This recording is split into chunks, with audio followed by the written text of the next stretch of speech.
آج دنیا ایک ایسے موڑ پر کھڑی ہے جہاں صرف مشرق وسطی نہیں بلکہ پورا عالمی نظام دباؤ میں نظر آ رہا ہے۔ ایک طرف امریکہ اور ایران کے درمیان کشیدگی مسلسل بڑھ رہی ہے، دوسری طرف پاکستان اپنی تاریخ کے ایک اور سیاسی امتحان کی طرف بڑھ رہا ہے۔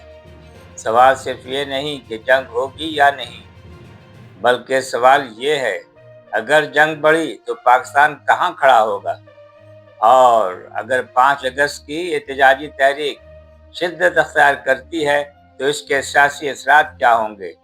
آج انہی سوالات کا غیر جانبدارانہ اور سفارتی تجزیہ کریں گے، لیکن آئیے آج سب سے پہلے سنتے ہیں آج کا فکر۔ تاریخ گواہ ہے کہ جب قومیں اندرونی تقسیم کا شکار ہوں اور باہر جنگ کے بادل منڈلا رہے ہوں تو ہر فیصلہ آنے والی نسلوں کی تقدیر بدل سکتا ہے۔ ایسے وقت میں جذبات نہیں، حکمت راستہ دکھاتی ہے۔ السلام علیکم، میں ہوں شاہ جی اور آپ دیکھ رہے ہیں شاہ جی کی باتیں۔ آج 18 جولائی 2026 اور ہفتے کا دن ہے۔ ناظرین، تازہ ترین اطلاعات یہ ہے کہ امریکی محکمہ خارجہ نے دنیا بھر میں موجود امریکی شہریوں خصوصاً مشرق وسطی میں رہنے والوں کو ہائی الرٹ رہنے کی ہدایت جاری کر دی ہے۔ امریکہ نے خبردار کیا ہے کہ ایران کی حمایت یافتہ گروہ دنیا کے مختلف حصوں میں امریکی مفادات یا امریکی شہریوں کو نشانہ بنا سکتے ہیں۔ ادھر اردن میں ایرانی حملوں کے نتیجے میں 2 امریکی فوجیوں کی ہلاکت اور ایک کے لاپتہ ہونے کی بھی اطلاعات سامنے آئی ہیں۔ یہ تمام پیش رفت اس بات کی نشاندہی کرتی ہے کہ خطے کی صورتحال اب بھی انتہائی نازک اور غیر یقینی ہے۔ ناظرین، آپ اندازہ لگائیں کہ جب دنیا کی سب سے بڑی طاقت اپنے شہریوں کو عالمی سطح پر احتیاط کی وارننگ جاری کرے تو اس کا مطلب ہے کہ خطرہ صرف مشرق وسطی تک محدود نہیں رہا، بلکہ اس کے اثرات دنیا کے دوسرے خطوں تک بھی پہنچ سکتے ہیں۔ یہی وجہ ہے کہ پاکستان سمیت پورا خطہ آنے والے دنوں میں انتہائی محتاط سفارتی فیصلوں کا متقاضی ہے۔ امریکہ اور ایران کے درمیان کشیدگی اب صرف بیانات تک محدود نہیں رہی۔ خلیج میں فوجی سرگرمیوں، حملوں اور جوابی کارروائیوں نے پوری دنیا کو تشویش میں مبتلا کر دیا ہے۔ دنیا کی نظریں ایک مرتبہ پھر آبنائے ہرمز پر لگی ہوئی ہیں۔ یہ صرف ایک سمندری راستہ نہیں بلکہ دنیا کی توانائی کی شہ رگ ہے۔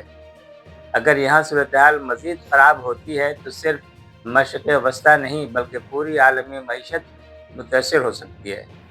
پاکستان کے لیے صورتحال انتہائی حساس ہے۔ ایک طرف عمران ہمارا ہمسایہ ہے، دوسری طرف امریکہ ایک اہم عالمی طاقت ہے۔ پاکستان کی خارجہ پالیسی ہمیشہ کوشش کرتی رہی ہے کہ دونوں ممالک کے ساتھ تعلقات متوازن رہیں۔ میرے نزدیک اس وقت پاکستان کے لیے سب سے بہتر راستہ یہی ہے کہ وہ جنگ سے دور رہتے ہوئے سفارتی کردار ادا کرے۔ جنگ کبھی مستقل حل نہیں دیتی۔ اب ذرا پاکستان کی طرف آتے ہیں۔ اگست قریب آ رہا ہے۔ یہ وہ تاریخ ہے جب عمران خان کی قید کے 3 سال مکمل ہوں گے۔ ملک گیر احتجاج کی تیاری کر رہی ہے۔ پی ٹی آئی سیاسی ماحول پہلے ہی کشیدہ ہے۔ سوال یہ ہے کہ آنے والے دنوں میں احتجاج کس حد تک جائے گا اور حکومت اس صورتحال سے کیسے نمٹے گی؟ یہ آنے والے چند ہفتوں کا سب سے اہم سیاسی سوال ہے۔ میرا سفارتی تجزیہ یہ ہے کہ میں تقریباً 25 برس پاکستان کی خارجہ سروس میں رہا ہوں۔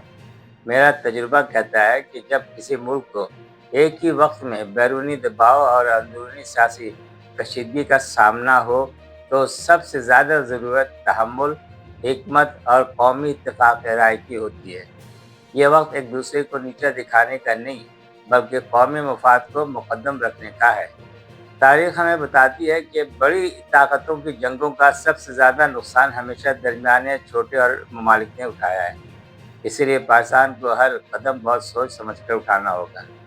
ناظرین، آپ کو یہ بھی یاد ہوگا کہ پاکستان نے سعودی عرب کے ساتھ ایک معاہدہ کیا ہوا ہے، ایک ڈیفنس پیکٹ کیا ہوا ہے، جس کے تحت یہ ہے کہ اگر سعودی عرب پر کسی ملک نے بھی حملہ کیا تو پاکستان اس کا ساتھ دے گا۔ یہ حملہ تصور کیا جائے گا پاکستان پر،